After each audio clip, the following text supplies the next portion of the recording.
Lah. Oke, Assalamualaikum warahmatullahi wabarakatuh. Baiklah, kali ini kelompok 1 akan mempresentasikan tentang yang berjudul prinsip-prinsip sensor, prinsip kerja sensor, sensor, cara kerja transducer, cara kerja analiser, konser kerja aktuator. Yang berkelompok ada 4 orang. Yang pertama saya sendiri, Raffi Septio dengan NIM 22072080, dan rekan saya satu lagi. Saya Luki Aldi Firmansyah dengan NIM 22072039. Dengan saya Muhammad Tabrani dengan NIM 22072043. Saya Sajid Jufri dengan NIM 22072066. Baiklah, dengan dosen pengampu kita Bapak Andre Kurniawan STMT dengan sesi 0044 hari Senin jam 1.20 sampai jam 3. Baiklah, yang awal-awal moderator yang sedang berlangsung. Yang kedua, teman saya yang akan menjelaskan pengertian dari sensor. Kepada teman saya dipersilakan. Baiklah, pengertian sensor adalah alat yang digunakan untuk mendeteksi atau mengukur suatu fenomena dan mengubah menjadi sinyal listrik atau variabel yang dapat diukur. Terus selanjutnya, ada jenis-jenis sensor. Yang pertama yaitu sensor suhu, mendeteksi perubahan suhu untuk pengaturan otomatis dan pengawasan. Yang kedua, sensor tekanan. Sensor tekanan yaitu mengonversi tekanan fisik menjadi sinyal listrik untuk diukur. Yang ketiga, sensor gambar, mendeteksi piksel gambar dan memberikan informasi kepada perangkat display. Yang keempat, sensor cahaya, yaitu untuk mengukur intensitas cahaya untuk sistem pencahayaan otomatis. Yang kelima, sensor kelembaban, yaitu untuk mengukur kelembaban udara untuk sistem pengontrol kelembaban. Yang keenam, yaitu sensor warna. Sensor warna ini membantu untuk mengetahui warna suatu objek dan mengenali tanda warna. Selanjutnya, prinsip kerja sensor. Yang pertama yaitu prinsip fotovoltaik. Fotovoltaik besaran yang diindra cahaya atau foto. Yang kedua, prinsip piezoelektris. Besaran yang diindra menyebabkan perubahan tegangan V dan muatan Q yang ditimbulkan oleh sejenis kristal. Yang ketiga, prinsip elektromagnetik, yaitu variabel yang mengenai sistem indera berdasarkan perubahan flux magnetik yang kemudian mempengaruhi perubahan tegangan. Yang keempat, prinsip kapasitas, yaitu pendeteksian perubahan besaran dengan perubahan pada nilai kapasitansi. Yang kelima, prinsip fotokonduktif, perubahan besaran yang dideteksi dengan mengamati perubahan konduktivitas atau hambatan bahan semikonduktor ketika terkena cahaya. Yang keenam, prinsip reluktif, yaitu perubahan variabel dideteksi dengan mengamati besarnya tegangan AC sebagai akibat perubahan reluktan di antara dua komponen. Yang ketujuh, prinsip potensiometer, yaitu besaran yang dideteksi diubah menjadi perubahan kedudukan kontak geser pada suatu elemen hambatan atau potensiometer. Yang kedelapan, yaitu prinsip resistif dengan mengamati perubahan hambatan suatu elemen. Yang kesembilan, prinsip termoelektris dengan mengamati perubahan suhu dan transducer bekerja atas dasar efek Seebeck, efek Thomson, atau efek Peltier. Baik, terima kasih. Saya serahkan kepada host. Baiklah, selanjutnya kepada teman saya yang satu lagi.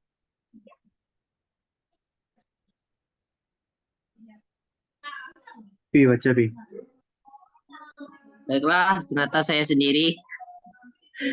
Pengertian transducer. Pengertian transducer ada 3. 1, konversi sinyal. Konversi sinyal, transducer mengubah sinyal fisik menjadi sinyal listrik yang dapat diukur. 2, mendeteksi perubahan. Transducer mampu mendeteksi perubahan dalam parameter fisik seperti suhu, tekanan, atau kelembapan. 3, transmisi data. Transducer mentransmisikan data yang dihasilkan ke sistem pengukuran atau pengendalian lainnya. Cara kerja transducer. Cara kerja transducer ada 3. Yang 1, gaya diberikan pada diafragma yang berfungsi sebagai salah satu plat kapasitor, mengubah jarak antara diafragma dengan plat yang diam. 2, perubahan kapasitor yang dihasilkan ini dapat diukur dengan jembatan AC atau sebuah rangkaian asilator. 3, transducer sebagai bagian dari rangkaian osilator menyebabkan perubahan frekuensi osilator. Perubahan frekuensi ini merupakan ukuran dari besar gaya yang dipasang. Pengertian analiser. Pengertian analiser dibagi menjadi 2. Yang pertama, analiser. Analiser perangkat atau alat yang Selanjutnya. Beda-beda. lanjut. Lanjutnya dibacakan oleh Sajid. Baiklah, selanjutnya dibacakan oleh Sajid.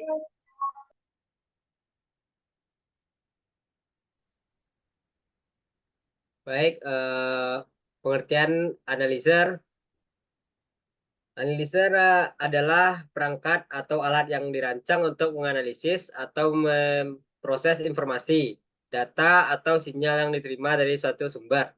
Fungsi analiser yaitu untuk menguraikan atau memecah suatu masukan menjadi komponen-komponen atau informasi yang lebih terperinci.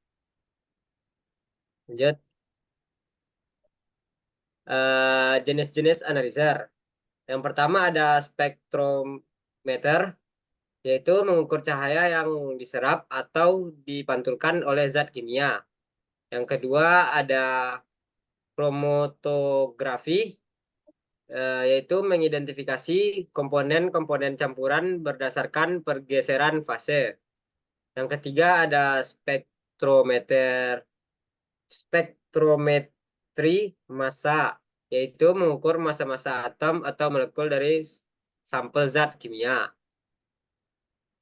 Baik, selanjutnya akan dibacakan oleh teman saya yang berikutnya, yaitu Tabrani. Cara kerja analiser. Cara kerja analiser ada 5. Yang pertama yaitu menerima data atau sinyal. Sumber ini dapat berupa sampel kimia, sinyal elektronik, atau set data, tergantung pada konteks penggunaan analiser. 2. Pemrosesan data yang melibatkan manipulasi atau transformasi data sesuai dengan metode analisis yang digunakan. 3. Ekstraksi informasi. Mencoba mengekstrak informasi yang relevan dari data atau sinyal yang telah diproses. 4. Mengambil keputusan atau presentasi. Hal analisis yang diperoleh kemudian dapat digunakan untuk mengambil keputusan atau presentasi. 5. Iterasi atau pembaruan operasional. Analisis dapat melibatkan proses iteratif di mana hasil digunakan untuk memperbarui atau mengoptimalkan analisis selanjutnya. Lanjut. Pengertian akuator. Akuator terbagi atas 3. Yang pertama itu motor pneumatik, mengubah energi udara menjadi energi mekanis. 2. Servo motor, mengubah sinyal listrik menjadi gerak mekanis. 3. elektrohidrolik yang menggunakan energi listrik untuk menggerakkan sistem hidrolik. Lanjut. Konsep kerja akuator ada 6. Yang pertama itu konversi energi. Mengubah energi dari bentuk yang diterima menjadi energi yang diperlukan untuk menggerakkan komponen mekanis atau sistem yang dikendalikan. 2. Penerima sinyal kontrol. Akuator menerima sinyal kontrol sebagai input. Pengelolaan sinyal. Sinyal kontrol yang diterima kemudian diolah oleh akuator sesuai dengan karakteristik dan tugas fungsinya. 4. Gerak mekanis atau fisik. Setelah energi dikonversikan, akuator menyebabkan pergerakan atau tindakan fisik yang sesuai. 5. Kendali atau umpan balik. Sistem kendali atau umpan balik untuk memantau dan mengoptimalkan respon mereka. 6. Integritas dengan sistem keseluruhan. Integritas yang baik diperlukan agar akuator dapat berfungsi secara efektif dan konteksnya yang lebih luas. Lanjut.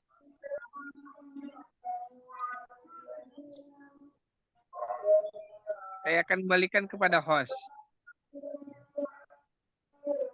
Baik, sekian dari presentasi kami dari kelompok 1. Jika ada salah kata-kata, mohon dimaafkan.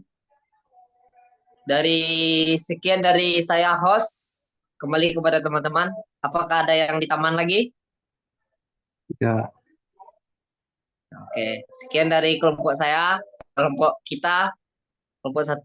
Assalamualaikum warahmatullahi wabarakatuh. Oke.